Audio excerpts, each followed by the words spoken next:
Welcome to Glisso English. Real life stories. Imagine you're unpacking groceries after a long day, and you look over at your child. In their pocket, you see it, a candy bar you explicitly said no to. Your heart sinks. They stole it. What do you do next? How do you teach a life-changing lesson about honesty without breaking your child's spirit or making them feel like a bad person? Today, we're diving into a deeply relatable story about parenting, mistakes, and the power of forgiveness. As you listen to how this mother and son face a major real-life challenge, you will also practice natural English vocabulary, expressions, and listening skills. Let's begin our story. The afternoon sun streamed through the large glass windows of the bustling neighborhood grocery store. It was Tuesday, and the store was crowded with shoppers rushing to grab dinner after work. Among them was Sarah, pushing a shopping cart with a squeaky wheel, her mind running through a long mental to-do list. Walking right beside her was her 7-year-old son, Leo. For the most part, Leo was a helpful shopping partner, but today his eyes were locked on something else.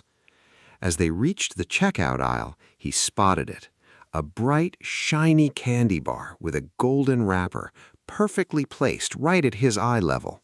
It looked delicious, like the sweetest thing in the world. "Mom, can I please get this?" Leo asked, holding the chocolate bar up with hopeful eyes. Sarah glanced down from the grocery belt, giving a tired but firm smile. "No, sweetie, not today. We already have dessert at home, and dinner is almost ready." Leo's face fell. He looked at the golden wrapper, then back at his mother, who was already busy paying the cashier. A heavy wave of disappointment hit him.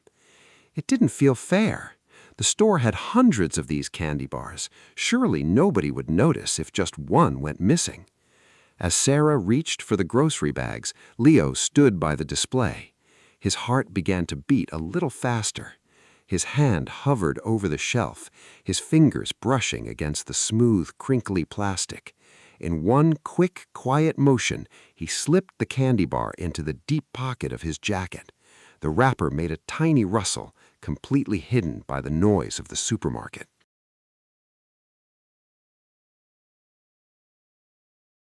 The car ride home was unusually quiet. Usually, Leo would chatter happily about his school day or point out the big trucks passing by on the road. Today, however, he sat completely still in the back seat, staring blankly out the window. Sarah glanced at him through the rearview mirror, wondering if he was just tired from the long day. When they arrived home, Sarah carried the heavy grocery bags into the kitchen and began putting things away. Leo stood near the kitchen island, his hands buried deep inside his jacket pockets. He looked nervous, shifting his weight from one foot to the other as he watched his mother unpack the bread and milk. "Leo, could you please take off your jacket and wash your hands for dinner?" Sarah asked gently. Leo froze for a second, then gave a stiff nod and turned toward the hallway. As he turned, his foot caught the edge of the kitchen rug, causing him to stumble slightly. To catch his balance, his hands flew out of his pockets. A bright, shiny object slipped out of his right pocket and dropped onto the hardwood floor with a sharp click. It rolled across the floor, stopping right at Sarah's feet. Sarah looked down and felt her stomach drop as she recognized the golden wrapper immediately. It was the exact candy bar Leo had asked for at the grocery store, the one she had firmly told him he could not have. She looked from the chocolate bar on the floor up to her son's face. Leo's eyes were wide with pure panic, and all the color had completely drained from his cheeks.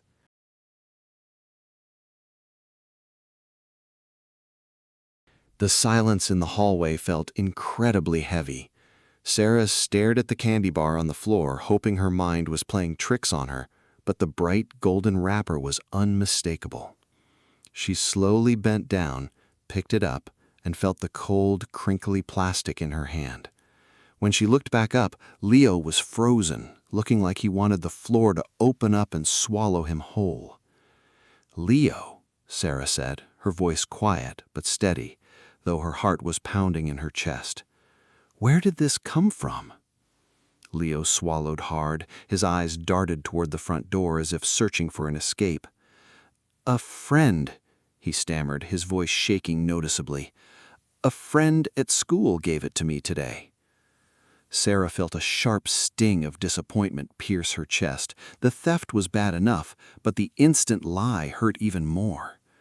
"Leo, we just came from the grocery store and you asked me for this exact candy bar 10 minutes ago," she said, looking directly into his eyes.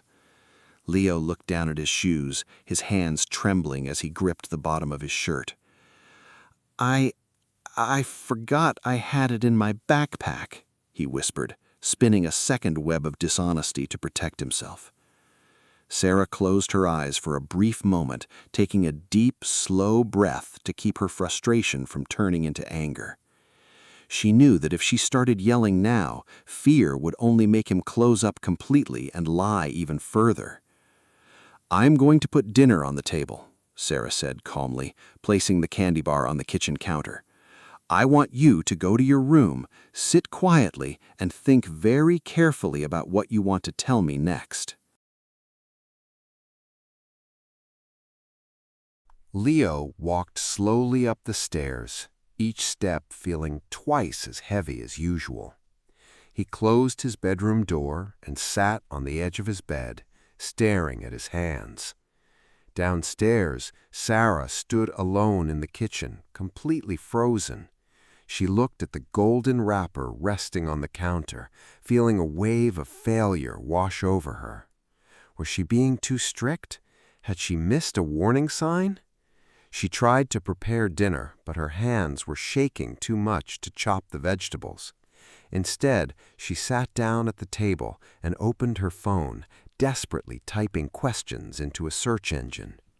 She read articles about why children steal and how to handle dishonesty without destroying their self-esteem.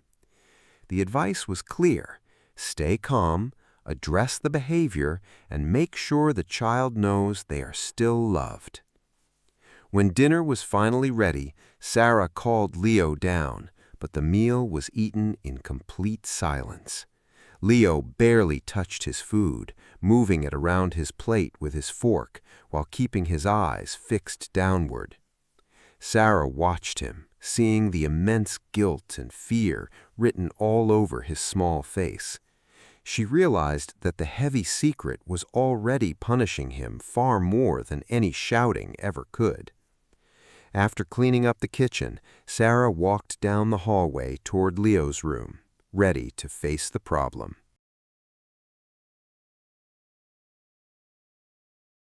Sarah knocked gently on Leo's bedroom door before stepping inside. The room was dimly lit, and Leo was sitting cross-legged on his bed, hugging a pillow tightly against his chest. Sarah walked over and sat down on the edge of the mattress, leaving a comfortable distance between them.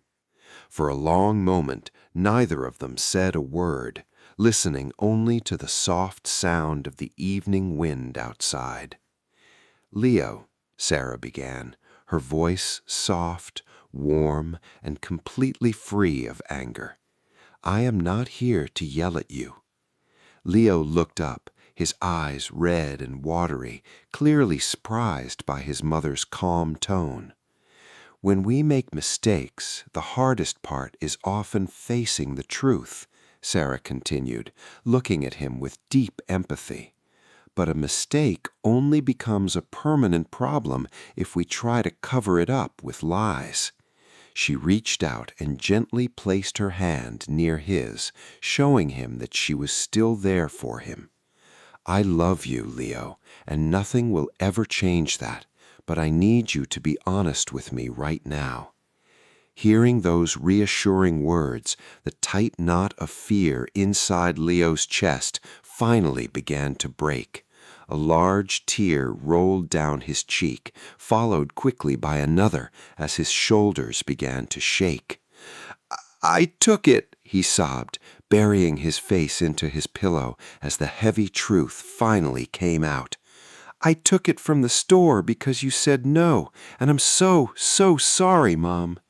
Sarah moved closer and pulled him into a tight, comforting hug, letting him cry out all of his hidden shame.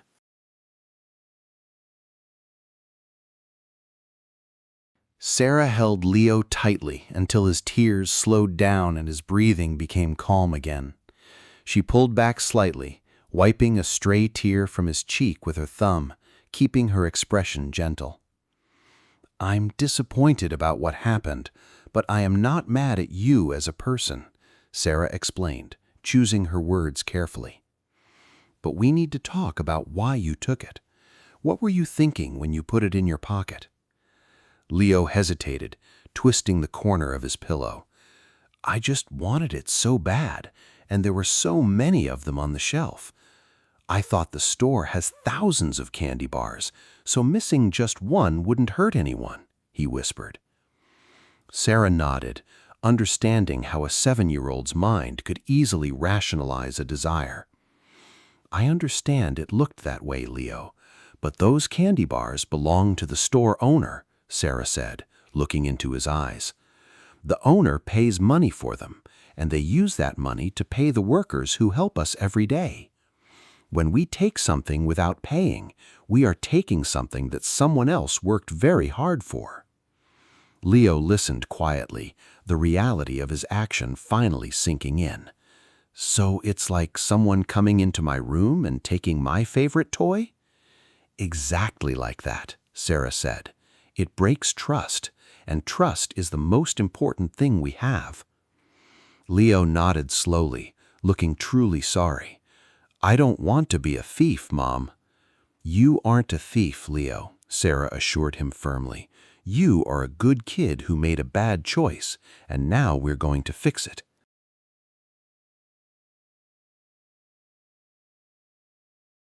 The next morning, Sarah sat with Leo at the kitchen table, the golden candy bar resting between them. Now that we know what went wrong, it is time to make things right, Sarah said, pushing a small ceramic jar toward him. Leo recognized his savings jar, filled with the coins he had earned for doing extra chores around the house. To fix this mistake, you need to pay for the candy bar with your own money, Sarah explained gently. Leo unscrewed the lid, poured the shiny coins onto the table, and carefully counted out the exact amount needed. It was hard to watch his hard-earned money leave his hands, but he knew it was the right thing to do. Paying for it is only the first step, Leo, Sarah said, looking at him with an encouraging smile. The second step is going back to the grocery store to apologize to the manager. Leo's eyes went wide, and his stomach immediately started to twist into a tight, nervous knot. Do I have to, Mom? He pleaded, his voice dropping to a frightened whisper. Can't you just give them the money for me? Sarah reached across the table and held his hand firmly, giving him strength. I will be right there by your side the entire time, but you are the one who took it, so you must be the one to return it. Let's practice what you will say right now so you feel ready when we walk through those doors. Together they practiced the words until Leo could say them without his voice shaking too much. With the money and the candy bar tucked into his pocket, Leo took a deep breath, ready to face his fear.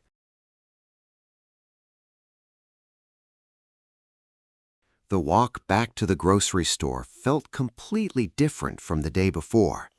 Leo held his mother's hand tightly, his small shoes scraping against the sidewalk as they approached the large glass doors. When the automatic doors slid open with a familiar swoosh, Leo's heart began to hammer wildly against his ribs. The store was just as bright and busy as before, but today everything felt intimidating. Sarah walked Leo over to the customer service counter and spoke to a young woman working there. Hello, "We need to speak with the store manager, please," Sarah said, keeping her voice calm and pleasant. A few minutes later, a tall man in a crisp blue shirt and a name tag walked out from the back office. He looked serious, but his eyes were kind as he looked down at Leo. "Hello there. I'm Mr. Davis. How can I help you today?" Leo froze for a second, feeling the heavy weight of the candy bar inside his jacket pocket. He looked up at Sarah, who gave his shoulder a gentle, encouraging squeeze that reminded him he was not alone. Leo took a deep breath, reached into his pocket, and pulled out the chocolate bar along with the handful of coins. He placed them carefully on the counter, his hands shaking slightly as he looked up to face the manager. "I took this yesterday without paying for it," Leo said, his voice quiet but clear. "I am very sorry I stole from your store, and I brought my own money to pay for it." As the words left Leo's mouth, a massive weight instantly lifted off his small shoulders.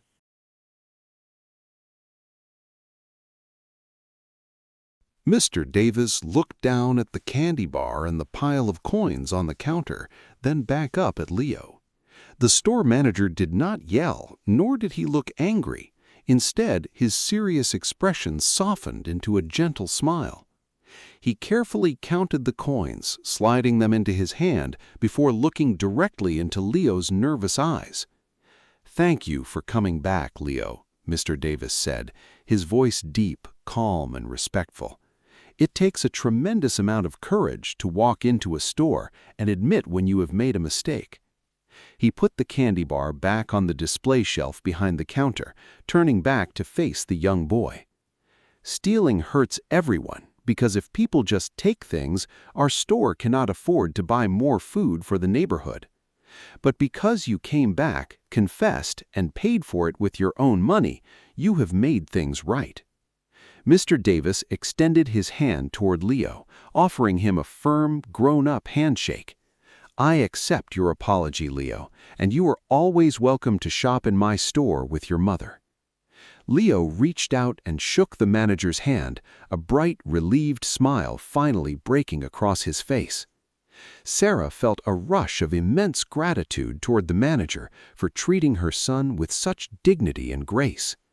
As they turned to leave, Leo looked back one last time, feeling proud that he had faced his biggest fear. The automatic doors slid open once more, and Sarah and Leo stepped out into the warm afternoon sunshine. The heavy, dark cloud that had hung over them since yesterday was completely gone, replaced by a fresh breeze.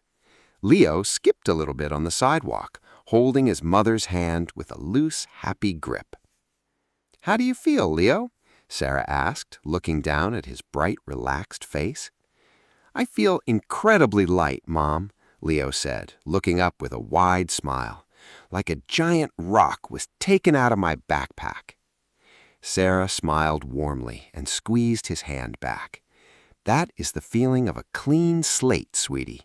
You made a mistake, but you took responsibility, you fixed it, and now it is completely behind you. I am so incredibly proud of the courage you showed today, and I love you very much." Leo beamed with pride, knowing that his mother's trust in him was fully restored. When they got home, the kitchen felt warm and welcoming again, no longer tense or silent. Together, they washed their hands and began baking a fresh batch of chocolate chip cookies from scratch. As the sweet aroma filled the entire house, they sat at the counter together, talking and laughing easily. Leo had learned a valuable lesson about honesty that he would carry with him for the rest of his life. And Sarah realized that by facing the storm with patience and love, their bond was now stronger than ever before. What a beautiful ending to a difficult journey. Leo learned a powerful lesson about honesty, and Sarah showed us that parenting with patience and grace can turn a mistake into a lifelong bond. Facing our problems instead of hiding them takes real courage, not just for children, but for all of us. What did you think of how Sarah handled the situation? Let me know in the comments below. And you can find all the vocabulary of the story down below in the description box. If you enjoyed this story and want to keep practicing your English listening skills with real-life situations, please give this video a thumbs up and subscribe to the channel. Thank you for watching, keep practicing, and I will see you in the next story. Goodbye.